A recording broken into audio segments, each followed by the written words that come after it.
वासोटाला चाललाय का? हा व्हिडिओ नक्की बघा. सो गाईज, मी वैष्णवी आणि हा आहे माझा फर्स्ट व्लॉग. सो मी आहे सुपर एक्सायटेड. तर असंच सिटी लाईट्सला टाटा बाय बाय करत मी निघाले. निघताना मस्तपैकी गारगार हवा खाल्ली.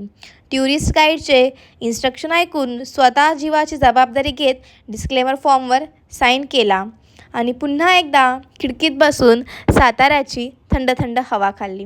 आणि अशीच हवा खात खात मी पोहोचले बामणोलीला. ही होती आजची आमची राहायची व्यवस्था. थंड थंड हवा, टेंट आणि गरम गरम शेकोटी. थंडी असल्यामुळे दातांची कडकड कडकड आवाज काढत आणि नदीला बघत आम्ही इथे झोपलो.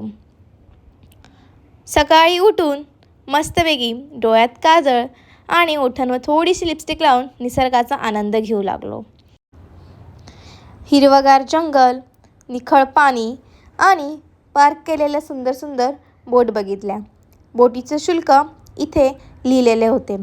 गरम गरम पोहे आणि चहा पिऊन पुन्हा एकदा टुरिस्ट गाईडचे इन्स्ट्रक्शन फॉलो करत आम्ही आमची जर्नी स्टार्ट केली. बामणोली ते वसोटा ही जर्नी होती अवघी 1.5 तासांची. या 1.5 तासामध्ये पाण्यामध्ये खेळत, पाण्यात बोटं घालत, एकमेकांच्या अंगावर पाणी उडवत बसलो.